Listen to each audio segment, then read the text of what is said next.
ikaw ha. Sobrang pogi. Oh? Hello. Hi. What's that, chika? May nagugusto ko na ko ngayon. Wow. Sino? Secret. Ano nagturo na yan?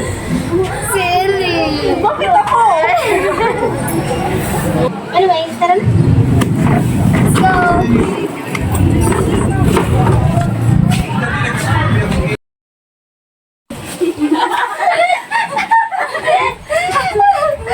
Irish! Irish! Nasaan na kaya yun? Baka natulog. Siguro. Irish!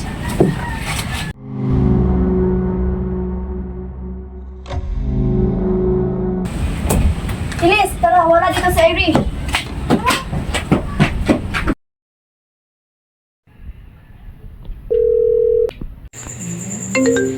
Sino to? Hello? Shaiza, nasaan ka? Bakit? Nandito ako sa amin. Pupunta ko dyan. Parang ayoko na dito sa bahay eh. Ha? Bakit? Wala, basta. Sige, punta ka na lang dito sa amin. Ingat ka. Sige, sige, sige.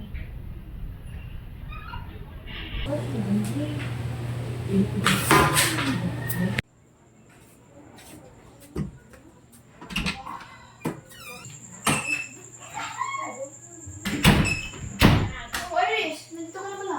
Nandito, upo ka.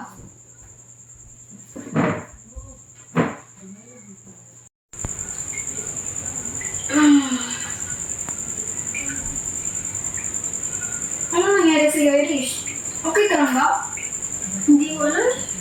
Parang ako nahihilo na. Ewan, na nasusuka. Oo. Okay ka lang ba, Irish? O-check up kaya tayo bukas. Parang hindi na to tama. Natatakot ako. Bakit? Hindi. Pupunta tayo sa clinic bukas.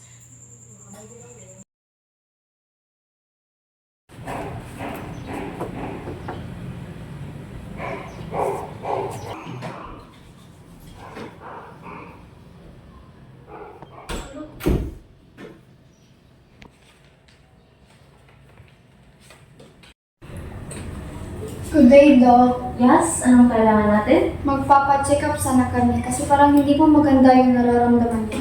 Ano bang nararamdaman mo? Lagi po kasi ako nasusukan. Ganun ba? Sige, magpahinga ka muna doon. Excuse me, miss. Base sa resulta, I have a very, very good news for your friend. She is 3 weeks pregnant. Sige po, Doc. Salamat. Sige, Ano, Irish? Okay na ba yung pakiramdam mo? Anong resulta? Wala. Pagod lang yun. Talaga ba? Hindi mo na tayo? Hindi. Diyan ka lang. Magpapahinga ka muna.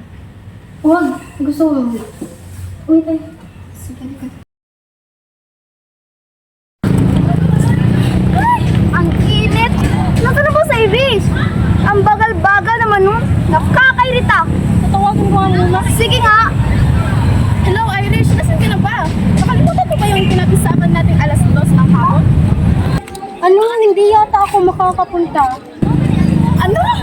Di ba mag-anniversary natin ngayon? Nasaan ka na ba? Di kasi ko pinayagan eh. Sige, kami na nga lang yung pupunta dyan. Wait lang.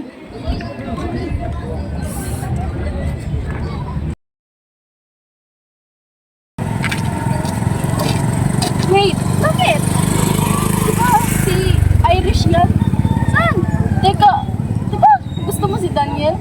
Oo. Bakit magkasama sila? Puntahan nga natin. Sige.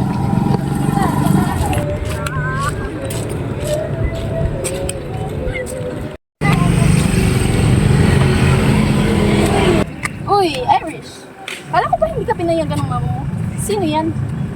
nagpaalam kasi siya kay mama na manood sa laro niya. Sige, mauna. Wait lang, kaibigan ko pala si Daniel.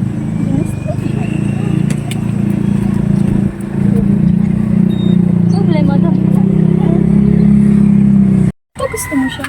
Bakit magkasama sila? Ewan. Baka may something, no? Something wrong. Huwag kang ganyan. Sus!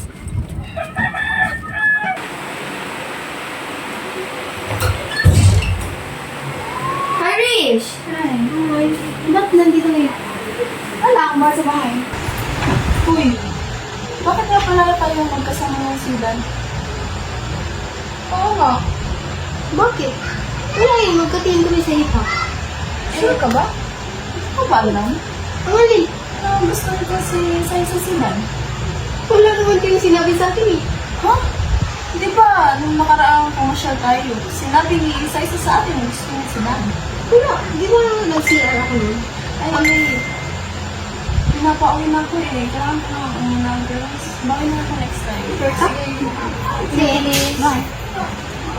Ingat. Uy, crush mo pala si Dan eh. Oo, bakit? Pakialam mo ba? Oo. Wala naman. Pero ba't di mo sinabi sa akin? Sure ka? Chinichika ko pa nga siya sa'yo tapos di mo maalala. Eh wala naman talaga. Wala akong naaalala. Wala ka talagang maaalala kasi wala ka talagang oras sa minero. Wow! Ang OA mo naman. Tsaka, tropa na naman kami ni Dan. Sus!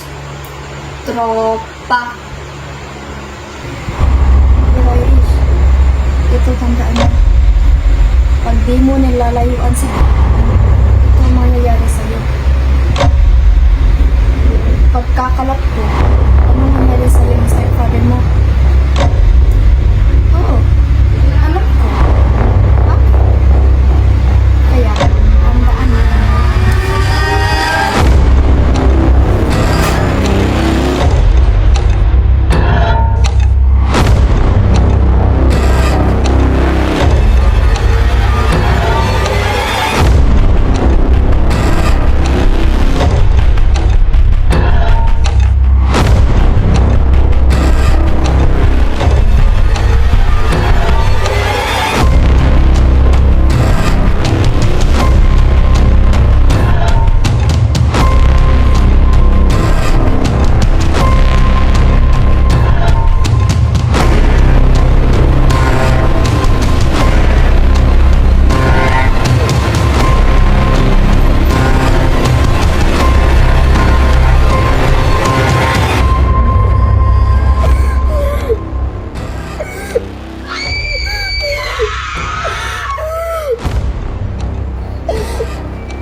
Nanginginig ang aking mga kamay habang nakikita ko kung paano pagkalat ang aking kaibigan ang nangyari.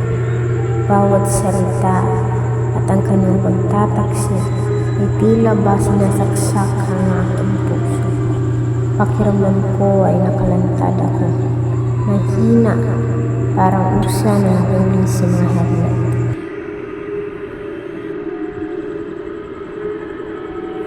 Di niyo ba alam na si Irish at kanyang... Wala ka na ba ibang nahanap na lalaki? Kundi tatay na lang ginamit mong lalaki dyan. Bakit sa stepfather mo pa? Oo Kadiri mo nga! talaga. Iyo, kadiri mo Irish. Akala ko pa naman inosente kang babae ka. Akala ko... Ang bigat ng mga kasinungalingan, pagtataksil, at kasama ang pagtuloy ng pagbabasa ng mga masasamang mensahe ay nagsimulang magkaroon ng epekto. Tila ba ay nagkaroon siya ng depresyon. Nadama niya ang sakit at bigati ng pagtataksil ng kanyang matalik na kaibigan sa kanya.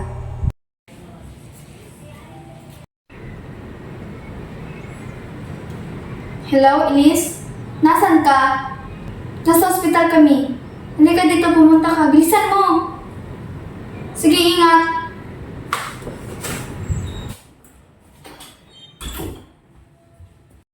Ano nangyari kay Irish? Sa isang nangyari kay Irish?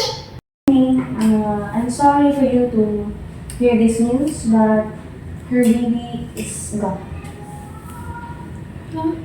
Yung bata.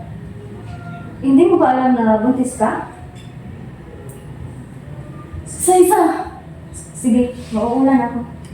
And I'm very, very sorry for your loss. Thank you, Doc. Bakit hindi mo sa akin sinabi? O kay Irish man lang? Bakit? Sa isa!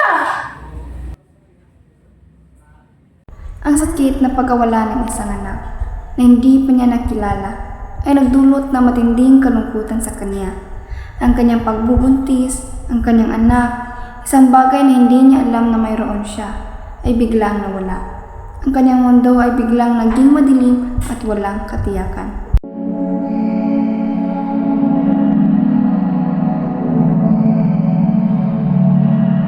Naipit ako sa isang sitwasyon ng pagsisisi. Bakit ko ba yung ginawa kung wala naman siyang ginawang masama sa akin? Nadala ako sa selos na ngayon ay hindi na makataas sa konsensya nito.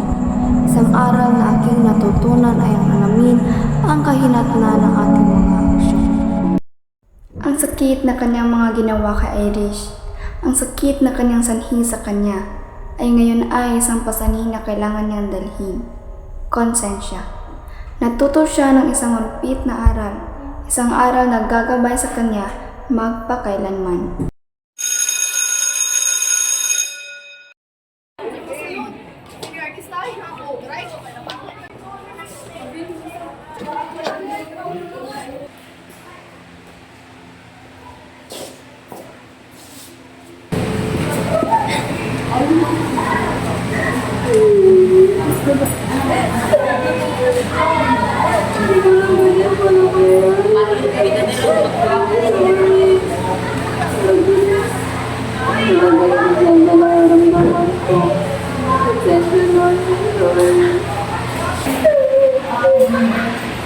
Ano mo dyan? Para kang mga tanga.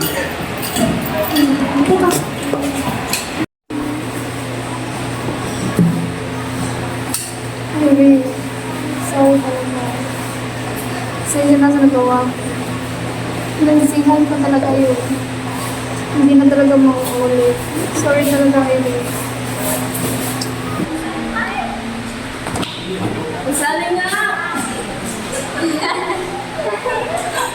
Masayang nagtatawanan ang tatlong magkakaibigan.